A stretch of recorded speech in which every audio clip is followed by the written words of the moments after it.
Amafaranga. Ubu tuvugana ushobora kuba uri kuri banke wagiye kubitsa canke kubikuza amafaranga y'impapuro. Uriyumvira igihe ufise nk'imiliyoni 10 ukuntu ayo mafaranga ashobora kukugora gutwara. Ushobora kugenda mw'isoko ukagura impuzu bakagusaba amafaranga. Ushobora ukagenda muri cafe bakagusaba amafaranga kugira ngo bashobore kuguha cafe. Ushobora kugenda muri supermarket bakagusaba amafaranga kugira ngo baguhe ivyo ukeneye. Ushobora kugenda ikintu cose ukeneye ufise amafaranga bakakiguha. Ariko urashobora kwibaza uti aya mafaranga dukoresha buri munsi, amafaranga y'impapuro yavuye he? Je mwumva nitwa Kiss Lover. Uyu munsi tugomba tuvuge kuri evolution de la monnaie, ukuntu amafaranga yagiye kubaho n'ukuntu abantu ba kera bari babayeho badakoresha amafaranga. Kera muri epoke bari bitwa troke, imyaka 10,000 imbere ya Yezu Kristo, abantu nta mafaranga bakoresha, ahubwo habaho échange, habaho ukugurana ibintu, ku buryo nkaho umuntu yashobora kuba afise ibiraya, wewe ukamushira intama akaguha ibiraya, canke wewe ukamushira ubwoya bw'intama akaguha ibiraya, kubera ko ico gihe ubwoya bw'intama baba bufise ibindi bintu babukoresha. Uyu munsi abantu bashobora gutembera bakabishuza amafaranga, ariko ico gihe nta mafaranga yari ahari. Nkuko twabivuze rero, ico gihe kugira ngo ushobore kuronka service runaka vyavana n'ikintu nawe uba watanze. Watanga ikindi kintu hama nawe bakaguha service runaka. Muri troke nkuko twabivuze ko ashobora gutwara intama bakaguha ibiraya, niko umuntu yashobora gukenera nk'imyumbati. Dufate ugatwara umufuko w'amasaka bakaguha imyumbati. Ariko urashobora kwibaza, none ivyo bintu nta kibazo vyashobora gutera? Abantu bamaze kubona yuko bishobora kuba vyoteza ikibazo, ukuntu washobora guhabwa ibintu bikakugora kubika igihe kirekire, cyangwa ugasanga abantu bakuzaniye ibintu vyinshi bikakugora kubika. Abantu bagiye baraca ubwenge bavuga ati reka duhindure uko twahora dukora. Bimwe vyo guhanahana nk'ibiraya umuntu akaguha intama biravaho, batangura guhana amabuye y'agaciro, insato, kubera ko vyaba ari ibintu bishobora kuborohera kubikika kandi bikabikika igihe kirekire.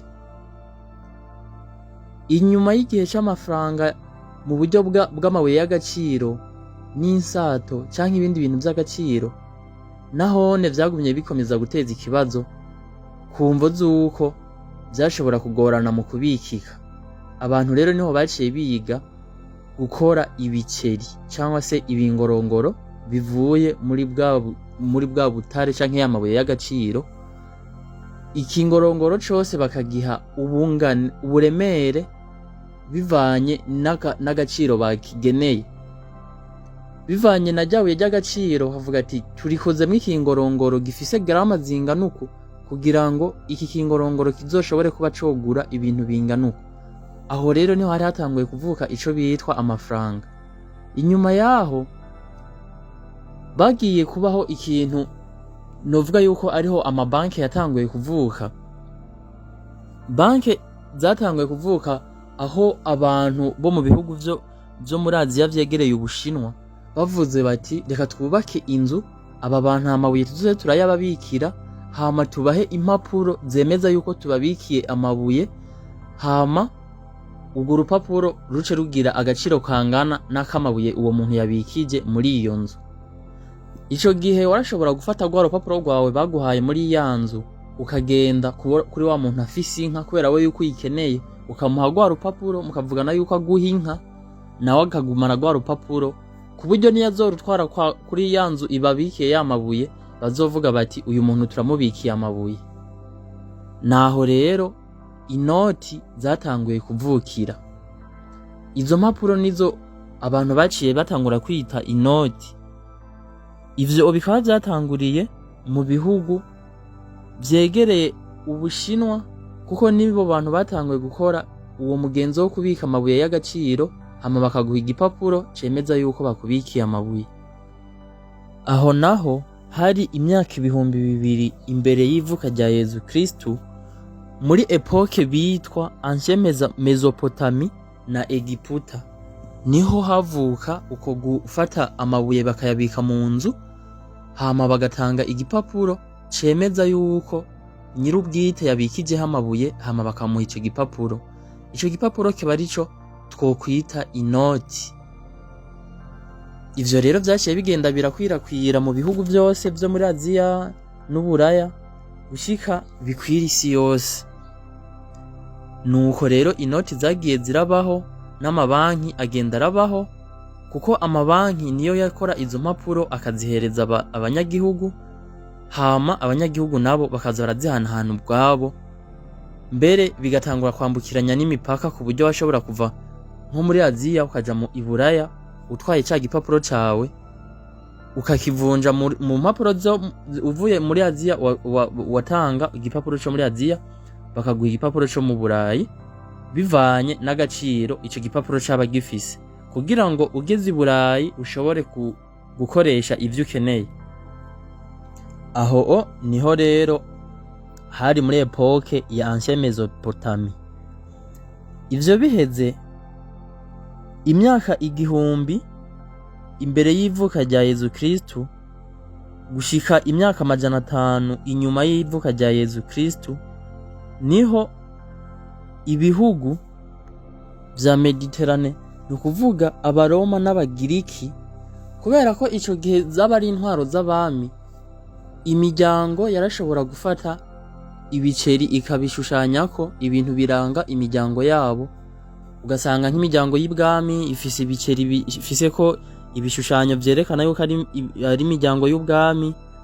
Ariko ivyo ntivyagiye kumara igihe kirekire kuko evolution yabananije gukomera gushikaho mu mabanki ivy'amabuye y'agaciro bitangura kugabanuka, hagakora inoti no mu banyagihugu bato bato, kuko ico gihe ivyo vy'ibingorongoro canke ibiceri vyakora mu isoko rikomeye ry'Abagiriki. Niho rero haciye habaho ugukwirakwizwa kw'amafaranga mu miryango mito mito, kugira ngo nabo bashobore kuba boja gusuma canke bakagura ivyo bakeneye vyose. Ivyo rero vyakomeje uko gushika mu myaka y'2000, aho hatanguye kuvuka ikoranabuhanga cyangwa se ivyo twokwita les transactions électroniques, aho hatanguye gukora amafaranga akoreye ku ikoranabuhanga nkayo twokwitwa mobile money, aho umuntu ubona ubutumwa muri message yawe ngo wakiriye amafaranga runaka ariko udashoboye kuyakorako. Ivyo vyose rero vyava ku cizere abantu bagiriranira n'amakompanyi akomeye, kuko izo kompanyi nizo zaba novuga yuko zaba zifise ububasha bwo kurungika ayo ma message mu matelefone y'abantu canke mu makompyuta y'abantu, ukabona ngo wakiriye amafaranga 10,000 ariko ayo mafaranga utoshobora kuyakorako. Wakenera kuyarungikira umuntu nawe ukayamurungikira, kubera ko mwagiriye icizere mwese ya kompanyi runaka, mukaba mwoshobora guhanahana amafaranga. Ivyo navyo vyaba vyubakiye ku bimashini binini umuntu adashobora kugendana, ariyo bitwa serveur. Inyuma yaho haraje ivyitwa amakarata, benshi turazi ivyitwa ama carte sésame. Ivyo vyose rero ni evolution de la monnaie yagiye iraba mu bintu vyerekana ko kwa kuntu amafaranga yahora abantu abagora gutwara. Nk'ubu dufate kuri carte sésame yawe urashobora kubikako 10,000,000 kuri carte bancaire, ariko ari mu mpapuro 10,000,000 n'amafaranga yo kugora gutwara, kuko yo kuremera cyangwa se akagira ikibazo bakayakwiba. Ico ni kimwe rero mu vyerekana ko evolution de la monnaie iri mu bintu vyagiye biratuma ubutunzi bw'ibihugu butera imbere. Inyuma yaho muri za 2010 niho havuka byo bitwa cryptocurrency, niho umuntu atazwi, nta muntu azi yuko ari umuntu umwe canke ari umugwi w'abantu bakoze ico bitwa Bitcoin. Bitcoin uyu munsi tuvugana ni monnaie electronique canke ni ubundi buryo bwo guhanahana amafaranga ata muntu n'umwe yitambitse hagati, nk'ico twokwita peer to peer, aho ushobora kurungikira amafaranga umuntu ari muri Amerika leta itabigizemwo uruhare canke ata banke n'imwe ibigizemwo uruhare. Ico nico bitwa cryptocurrency. Hariho Bitcoin cyangwa se Tether.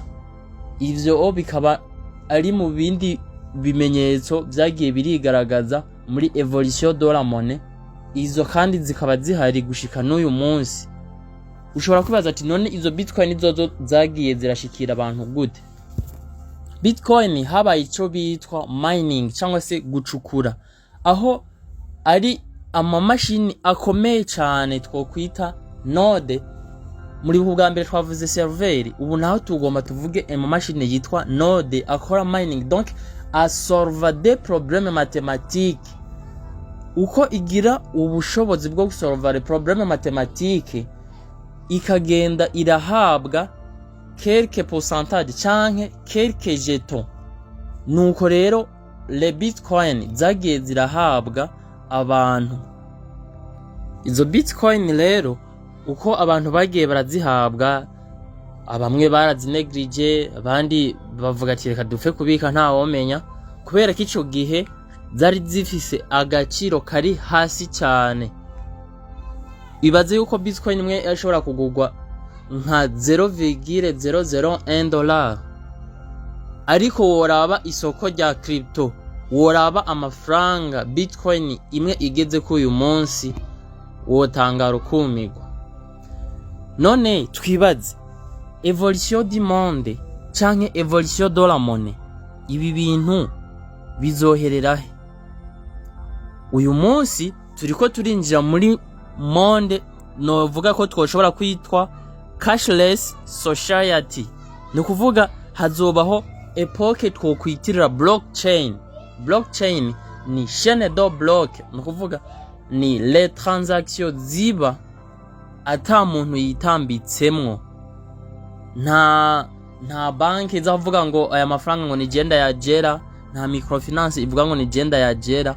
No, wewe nyirubwite amafaranga yawe ari mu bwoko bwa cryptocurrency ni wewe uyibikira, nta wundi muntu ayagira ku ruhara, ni wewe uyibikira ubwawe, ukayarungikira umuntu aguhaye adresse yiwe, nkuko uvuga ati mpari mikashi yawe, mpa mobile money yawe, ndakurungikira 10,000, ukamurungikira uzi yuko ari we byukuri uyarungikiye.